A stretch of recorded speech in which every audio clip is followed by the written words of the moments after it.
Ok, estamos de vuelta con otro video más. En esta ocasión vamos a hacer este video como complemento al video anterior sobre el tema del pasado continuo o pasado progresivo, past continuous o past progressive. Pero en esta ocasión vamos a ver la forma en que hacemos oraciones en afirmativo, oraciones en negativo y también la forma en que hacemos preguntas que se contestan con sí o no y preguntas que se responden con información. Primeramente, como les dije en el video anterior, debemos recordar los pronombres. Los pronombres son muy importantes para conocer o para saber cuál es el auxiliar que vamos a utilizar en pasado. Si utilizamos los pronombres, en este caso, o los sujetos I, he, she, it, debemos saber que esos 4 pronombres los vamos a utilizar con was, ¿ok? Was, mientras que con los pronombres you, we y they utilizamos were. Si aún no dominas este tema, te recomiendo ver el video anterior y aprenderte esta tabla, que es la única manera en que podamos dominar este tema correctamente. Aquí estamos viendo oraciones afirmativas. ¿Por qué? Porque no estamos negando, estamos afirmando.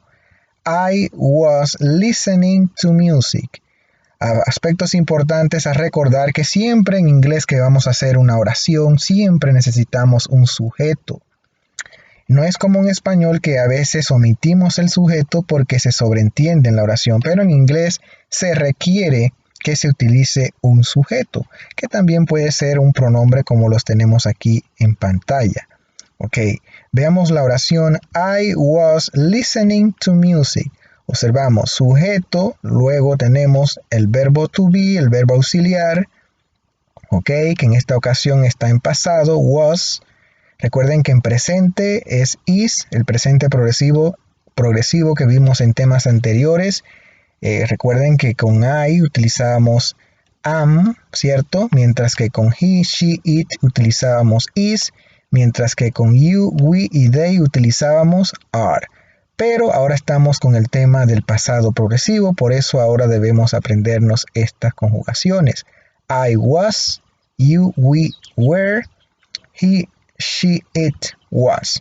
¿Ok? Aprendámonos eso para poder dominar este tema. I was listening to music. Sujeto, auxiliar, y luego tenemos el verbo principal al que le añadimos ing. Esto de acá ya serían complementos, pero lo que se requiere principalmente son estas 3 partes de adelante: sujeto, auxiliar to be en pasado, verbo principal con ing. Veamos estos ejemplos. You were dancing happily. Tú estabas bailando felizmente. Acá tenemos otro ejemplo. He was reading books. Él estaba leyendo libros. Ok, esa sería la forma de hacer oraciones en afirmativo. Ahora veamos el negativo.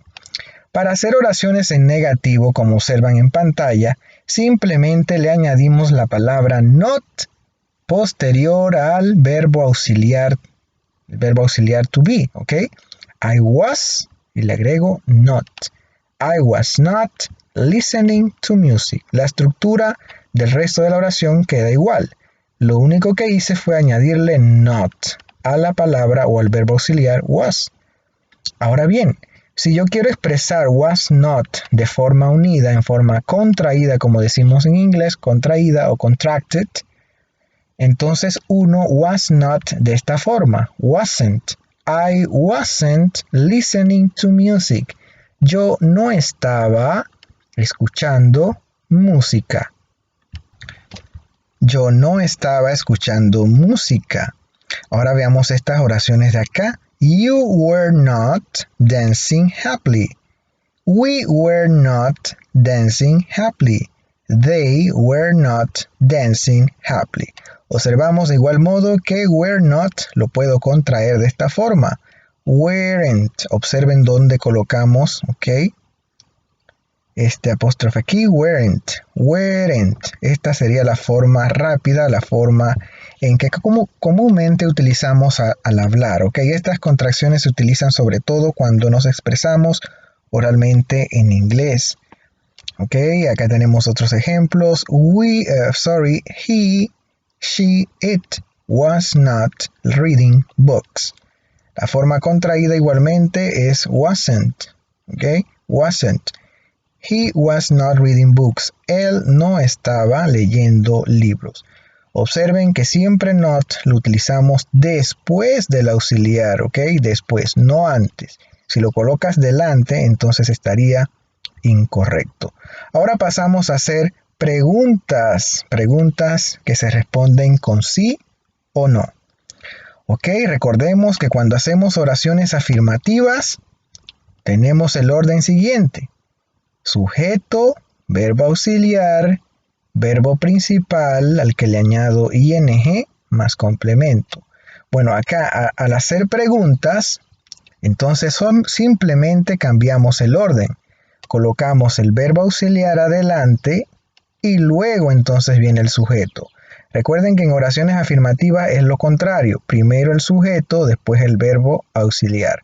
Acá invertimos el orden. Primero entonces colocamos el verbo auxiliar was o were, luego viene el sujeto, luego viene el verbo principal al que le añadimos ing.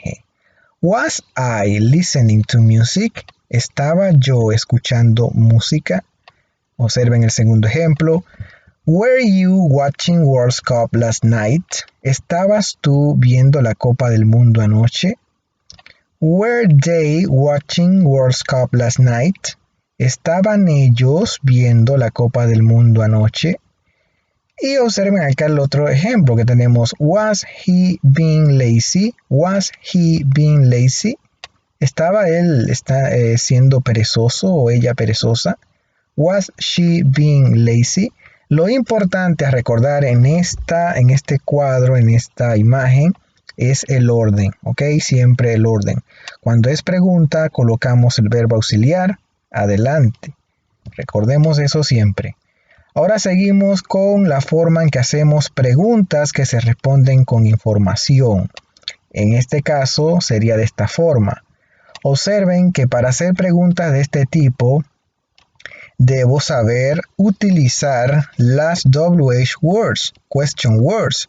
Tenemos who, tenemos where, también tenemos when, what, which, why, how. Todas esas son palabras que ya todos debemos conocer para poder seguir avanzando en inglés. Siempre debemos repasar esas palabras porque son la única forma que podemos comunicarnos correctamente en inglés, ¿ok? Debo saber que who significa quién o quiénes, where significa dónde, vamos a recordar los demás, when significa cuándo, what significa qué, why significa por qué, how significa cómo, which significa cuál o cuáles, ¿ok? Bien, para hacer preguntas de este tipo, entonces simplemente al inicio de la oración, al inicio de la pregunta, coloco la palabra, the question word. Who was I talking to when the phone rang? ¿Con quién estaba yo hablando cuando el teléfono sonó? Who was I talking to? Where were you? Where were you? Observen que esta pronunciación es muy pero muy similar. Where were you watching World Cup last night? ¿Dónde estabas tú? ¿Dónde estabas tú viendo la Copa del Mundo anoche? O where were they? O where were we? ¿Dónde estábamos nosotros viendo la Copa del Mundo anoche? Y bien, acá observamos, aquí hay una equivocación, aquí la palabra no es who, sino what, para que tenga sentido la oración. Porque si pregunto con who no tiene sentido, pero acá la que tiene sentido sería what. What was he doing at 11 o'clock last night? What was she doing at 11 o'clock last night? ¿Qué estaba él haciendo o qué estaba ella haciendo anoche a las 11 en punto? De manera, amigos, estudiantes, debemos conocer pues correctamente el significado de estas palabras para poder utilizarlas y comunicarnos en inglés, ¿ok? Esta ha sido toda la presentación por hoy. Espero que practiquen, sigan practicando y recuerden que si tienen preguntas, las pueden hacer en los comentarios o también en la plataforma, en el grupo, ¿ok? No tengan temor, estamos aprendiendo y estamos aquí para ayudarles. Así que será hasta nuestro próximo video. Recuerden que si requieren ver el video nuevamente, pues pueden hacerlo. Y sobre todo hacer las consultas y preguntas necesarias. Será hasta nuestro próximo video.